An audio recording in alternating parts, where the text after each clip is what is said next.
آگے یہاں پر بھی وہی بات ہے، تدعون من دون اللہ ارونی ماذا خلقوا من الارض ام لهم شرک فی السماوات ایتونی،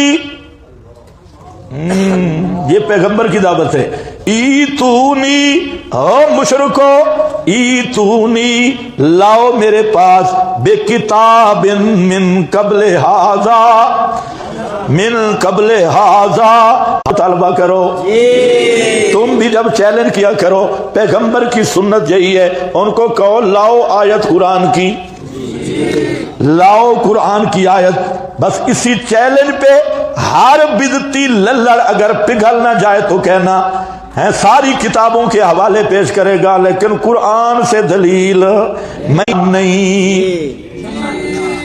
ایک سکول ماسٹر تھے اور اچھے آدمی تھے، تو وہ سید عنایت اللہ شاہ صاحب رحمۃ اللہ علیہ کے بھی مرید تھے اور مولانا سرفراز خان صاحب سے بھی ان کا تعلق تھا، ان کی کتابیں وغیرہ پڑھتے تھے۔ جب یہ اختلاف زیادہ ہوا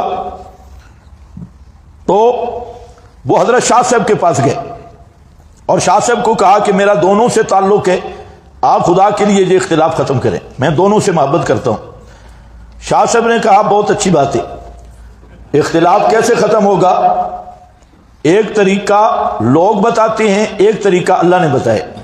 اللہ تعالیٰ فرماتے ہیں وَاعْتَصِمُوا بِحَبْلِ اللَّهِ جَمِيعًا وَلَا تَفَرَّقُوا، اختلاف ختم کرنے والی کتاب قرآن ہے، فَمَا اخْتَلَفْتُمْ فِي شَيْءٍ فَرُدُّوهُ إِلَى اللَّهِ، تو اللہ ہی کی طرف لوٹانا ہوگا، کتاب اللہ، اذا تنازعتم فی شیء فردوہ الی اللہ والرسول۔ تو شاہ صاحب نے فرمایا اس کا حل یہ ہے کہ میں ایک آیت پہ تیری انگلی لکھا دیتا ہوں اور تو جس کا مرضی ترجمہ پڑھ، آیت یہی تھی ما انت بمسمع من فی القبور، اس کا معنی کہیں سے پڑھ، بریلویوں کا ترجمہ، دیوبندیوں کا پڑھ، اہل حدیثوں کا پڑھ، اور مولوی سرفراز کے پاس جا اور اسے کہے کہ شاہ صاحب نے میری انگلی پکڑ کے اس آیت پہ رکھی ہے، اگر انبیاء یا غیر انبیاء کے سما پر تیرے پاس کوئی آیت ہے تو میری انگلی اس آیت پہ رکھا اور میں ترجمہ خود دیکھوں۔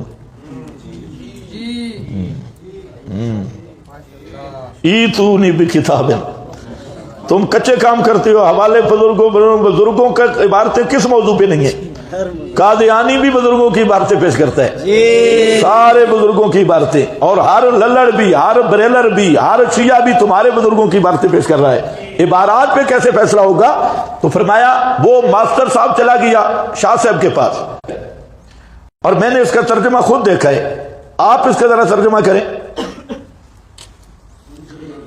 تو مولانا سرفراز خان صاحب کہتے ہیں کہ آپ نے جب دیکھا میں کیوں کروں؟ اس نے کہا آپ عالم ہیں، ہو سکتا ہے مجھے غلطی لگی ہو، اس کا ترجمہ یہی ہے آپ نہیں سنا سکتے قبروں والوں کو، اس نے تو خلاصہ بیان کرنا، اس کا یہی مطلب ہے۔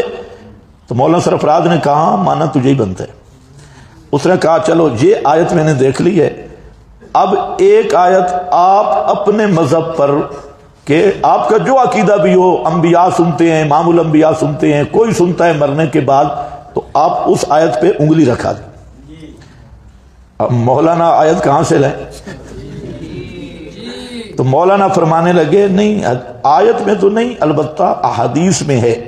وہ بھی سکول ماسٹر تھا، اس نے کہا مولوی صاحب اس کا مطلب یہ ہے کہ سب سے پہلے قرآن کا انکار نبی نے کیا ہے، کہ قرآن کہتا ہے نہیں سنتے، احادیث میں ہے سنتے۔ واہ، یہ تمہارے مولوی بھی کہتے ہیں دونوں طرف دلائل ہیں، دو رب ایمانہ، دونوں طرف دلائل ہیں، سنتے ہیں یہ بھی دلیل ہے، نہیں سنتے اس میں بھی دلیل ہے۔ واہ واہ، دونوں طرف دلائل ہے، ان کے پاس بھی دلائل ہے، ان کے پاس بھی دلائل ہے، چبل جان کے یہ مسئلہ پڑھایا جا رہا ہے، دونوں جانب میں دلائل ہے، اور پوچھنے والا کوئی نہیں ہوتا کہ یہ مسئلہ کس کا ہے، یہ جمع بین النقیضین کا مسئلہ ہے۔ ایک طرف کہ نہیں سنتے، قرآن کہتا ہے نہیں سنتے، اور اس کے مقابل کون سی دلیل ہے؟ فَبِأَيِّ حَدِيثٍ بَعْدَ اللَّهِ وَآيَاتِهِ، وہ کون سی دلیل ہے جو قرآن کا مقابلہ کر سکے؟ کہ ادھر بھی دلائل ہے، ادھر بھی ہے، یہودی زمانے کے یوں کہ دلیل کتاب اللہ ہے اور اس کے مقابل شیطانی وساوس ہے، شیطانی شبہات ہے کتاب اللہ کے مقابل دلائل نہیں ہوتے. جب کتاب اللہ کا حقیقی مسئلہ آ گیا، صراحت آ گئی، اور معنی بھی کوئی ہمارا گھڑا ہوا نہیں، صحابہ کے اجماع سے ثابت شدہ معنی ہے، اور صحابہ کرام نے یہی معنی کیا. اب یہ کہنا جی ادھر بھی دلائل ہیں ادھر بھی دلائل ہیں اور ہم درمیان میں گرو بن کے بیٹھے ہیں، اور ادھر کی دلیل ذرا ہے تو لانا کتاب اللہ سے.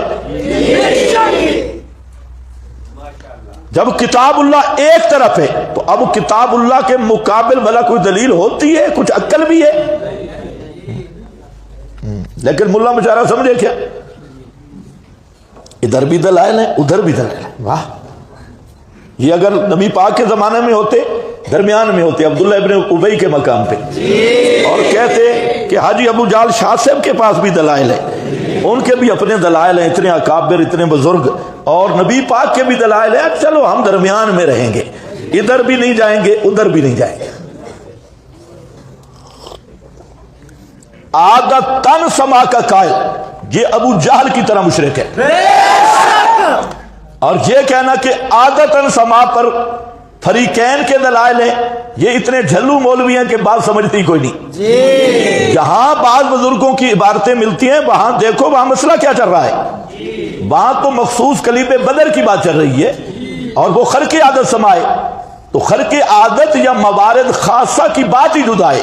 ہماری بات تو ہو رہی ہے عادتاً سما پہ، کہ میت میں صلاحیت سما ہے یا نہیں، اور عادتاً سما کے مسئلے کو کہنا جی دونوں طرف دلائل ہیں اور ادھر بھی بزرگ ہیں ادھر بھی بزرگ ہیں، تو وہ پھر اسی طرح ہے کہ عبداللہ ابن ابی درمیان میں تھا، کہتا ہے ان کے پاس بھی دلائل ہیں ان کے پاس، ہم ان کے ساتھ بھی حلوہ کھائیں گے ان کے ساتھ بھی کھائیں گے، رل مل کے رہیں گے. لا الہ ہؤلاء ولا الہ ہؤلاء. سب سے بڑی مصیبت ہے کہ تنقیح مولوی نہیں کرتا، ایسی گول بول بات کرے گا کہ طالب علموں کا ذہن خراب کر دے گا، اور جو سننے والے ہیں ان کا ذہن خراب کر دے گا، مسئلے کی اہمیت ختم ہو جائے گی، اور بس جی ادھر بھی دلائل ہیں ادھر بھی دلائل ہیں ادھر بھی بزرگ ہیں ادھر بھی بزرگ ہیں. بھائی کس مسئلے پہ تنقیح کرنا؟ عادتاً سما کے مسئلہ پہ. تو ہم کہتے ہیں لاؤ دلیل، ہاتھو برہانکم.